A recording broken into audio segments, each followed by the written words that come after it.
plant medicines. We're going to talk about plant medicines today because I just did a bunch of plant medicines and I have some things that I would really like to share. Things that, even though I've done thousands, at least 1,000 plant medicine ceremonies, not all ayahuasca, I really come to acknowledge three main keys and elements that I want to share with you. Humility, bravery, curiosity. If you can go into a plant medicine ceremony without being so blown away by the novelty of it, and you can really hold these three key elements in there, and to each of them I have 3 points that I would like to make that might help you understand why these are super valuable, then I think you will take your plant medicine experiences to a whole new level. And you may actually do some healing that you've been looking for. You may actually do some growing and some opening that you've desperately needed. And last thing I'll say is, don't worry about pressing that like button. I want to see if we can get 0 likes on this one. And I'm not joking. Actually, I'm bucking back against this needing to do everything based upon the algorithm. I know that we won't get to 0 because at least I have this experience from plant medicine telling me, say this, say don't hit the like button, and you will. You'll get far fewer likes, but what you'll actually get is people engaging differently. So there's 2 types of people. One, they're going to click the like button because they're rebels. And to those rebels out there, I salute you. Don't not be you. You got to do what you got to do. The others are the ones who didn't listen. They compulsively click like, but they're not paying attention. They're not really focused and aware. That's the one I'm asking you to really, really focus on. Don't be the one who clicked like when you really would have not clicked like had you actually been more present and listened. So that's why I'm belaboring this point. With that being said, we're going to talk about plant medicines. We're going to talk about humility, bravery, and curiosity here on Waking Infinity Minutes.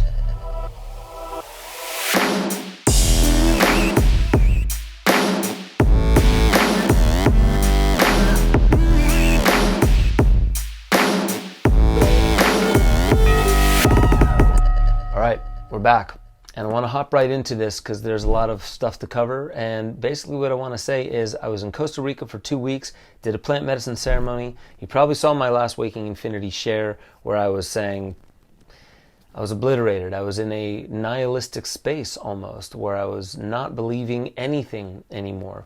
Not that I was actively thinking that everything I believed before was false, but I didn't know where to place value in this new world, and I felt this door opening very wide for me.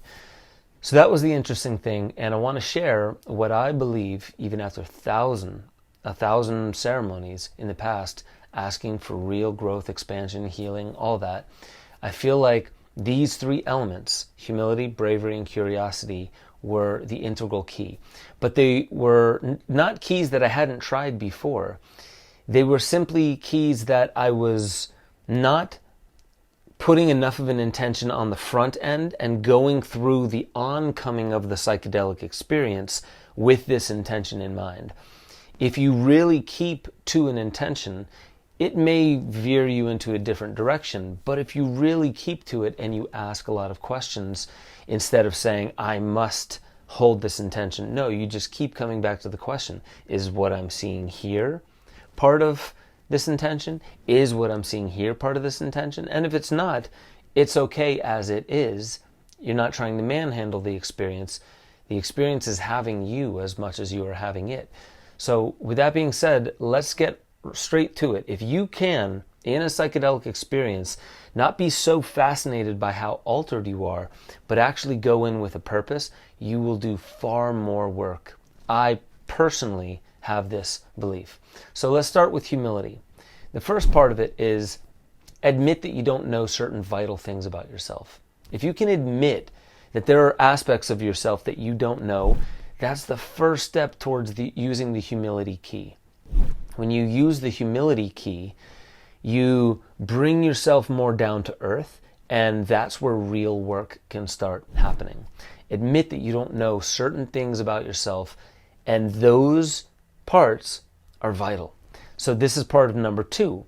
once you've admitted that you don't know everything about yourself, affirm that what you don't know, even if it's like, oh, well, I pretty much know everything, but there's this one little thing I don't know. The universe exists in there. Like, don't get caught up in ratios. Oh, I know 99% of everything, but, you know, there's this 1% I don't get. Don't get caught up in the measuring it. Take a look at the one part you don't know and affirm that there is a universe of value in there. And that's what you came to explore. Number 3, ask the medicine to reveal these things to you.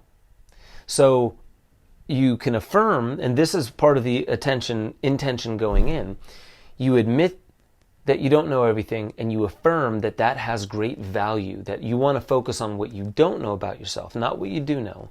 Then, in that, you ask the medicine, reveal these things to me. Show me who I don't know that I am.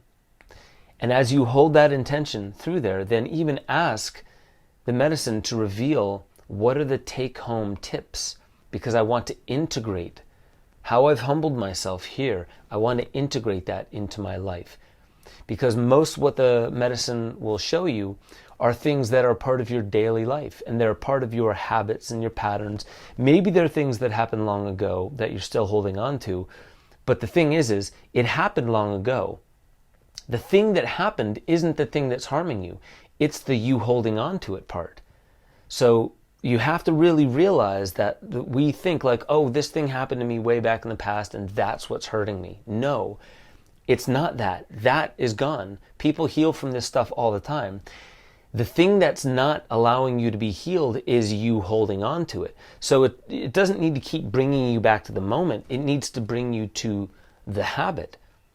How do I change these patterns? How do I heal from them? How do I grow? How do I expand? Okay. Number 2 is bravery. First thing is, it's one thing to stand in the power of your strength, because bravery comes from power. It is a power. It's a superpower. But when you stand behind your strengths in plant medicine, you're not really focusing on what can be better. You're hiding the things that can be better behind the things that you're more confident in. Like Braveheart. I know I can go into battle. Why? Because I've fought 100 fights and I've slayed them all. So I'm going to bring that same me into plant medicines. Show me where I need to heal and I'll fucking slay you. Is what most people feel. Like, I was so brave, I wasn't afraid of anything. No, bravery is not the absence of fear. Bravery is doing the right thing, no matter what, even if there's fear. Number 2, let's say if you need to confront more. You need to confront life, or you need to confront people or set boundaries and things like that. Some people do it in ways where they're like, well, I'll say anything. I will speak my mind to anybody. I'm not afraid of what they will say back to me. That's not bravery. That's also a tactic. That's actually not bravery. And it's also not brave to hide from confrontation. Bravery is stepping into that fray, knowing that it's a vulnerable space. Because vulnerability is not weak. It's not cowardice, right? It's saying, I don't need my armor. I know who I am. And yes, this is a raw, vulnerable space, but what I'm really doing is I'm not telling you what I think of you. I'm finding resonance between us. I'm speaking these keys that will unlock some resonance. And deep down inside, we get too intellectual and too heady when the simplicity is the heart resonating or not. And if it's the other side really resisting, it's not you. You can also find different ways to communicate and hold the space for somebody who's got something tender and vulnerable that they're dealing with.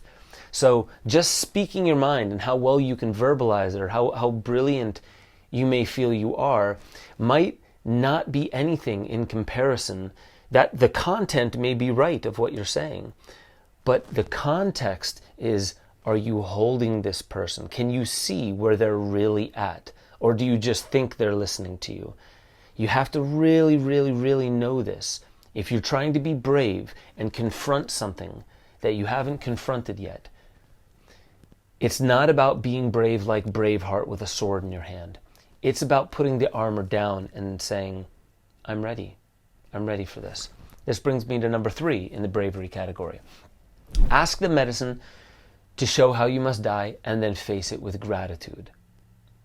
Again, like gratitude is part of this vulnerability. You can have gratitude that, you know what, yeah, there's a little fear, but I can feel it waning.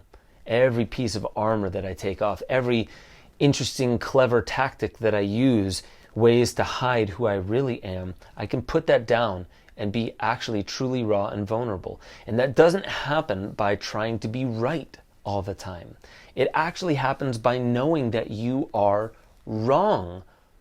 In that universe that you don't know about yourself, you are wrong. That's how you become humble. It takes a lot of bravery to be humble. It really does. And so if you can bring humility, I don't know certain things and I want help, to medicine, and then you bring bravery, I'm ready to face it. That bravery helps you stay humble. It doesn't help you become a master. I slayed the dragon in my ayahuasca ceremony. It's like, great, did you learn anything? Your kids still need your attention. You still need to build that business so you can feed your family. Your friends, there's a rift going on. What's that all about? Slaying the dragon in an ayahuasca ceremony? Awesome. Did you bring any of that wisdom home in a practical, humble sense? By the way, the word humble, humus, the ground, the earth. Bring yourself back down to the ground, make it practical. That's where integration really helps. So that's bravery. And the last one is curiosity. If you come to ceremony with a full cup, you will not leave fulfilled. If you come with all these ideas and all these concepts and you're not willing to surrender any of them, if you're not willing to lay any of them down, if you leave just as convinced by yourself and wonder like, I guess the medicine's not really helping. Maybe you didn't let the medicine help you. And sometimes the medicine will just smack you around and you'll be humbled whether you came with an ego or not. But sometimes ego can withstand it, and that's the best way to avoid real healing, is to come with a full cup thinking, I already know what this is about, just add cool shit to my already cool repertoire of, awesomeness. No. Put it all on the fire. The only thing that will remain afterwards is who you really are.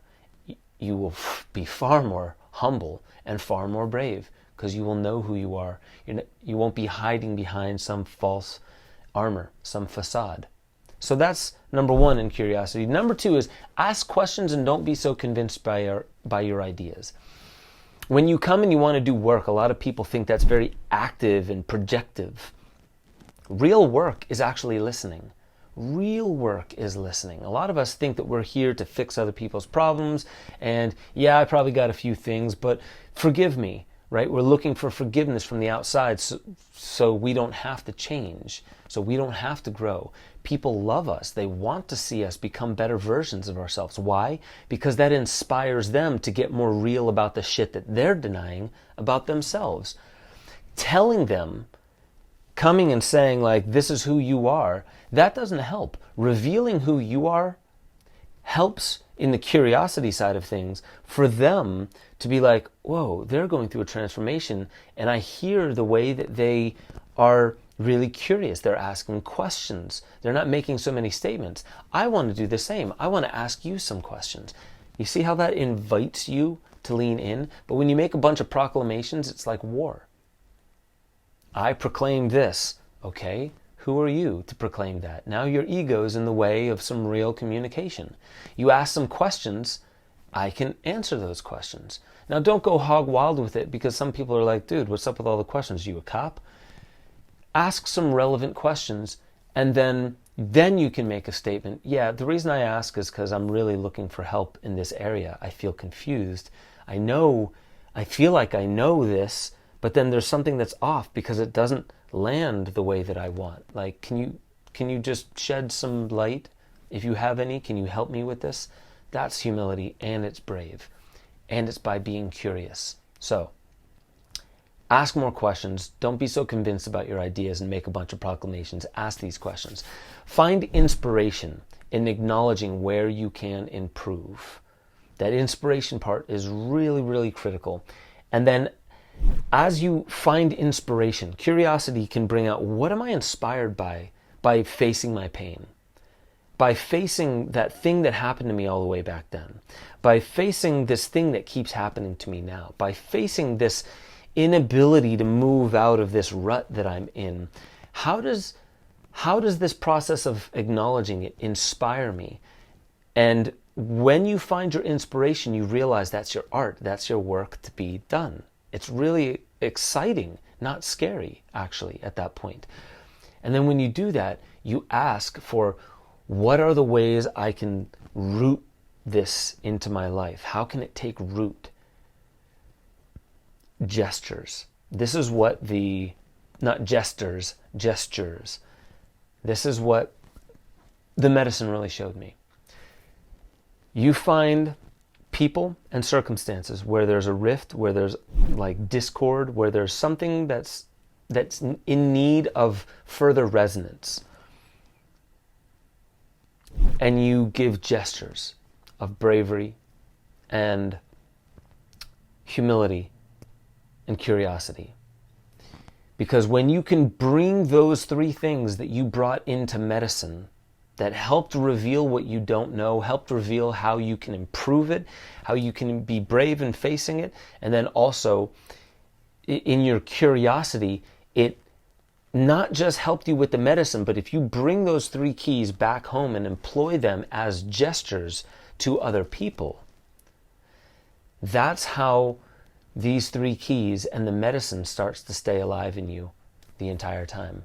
And this is how you begin to live and become the lessons rather than just preach it when you get home. Because there's nothing worse than somebody getting home from plant medicine saying, I know the answers.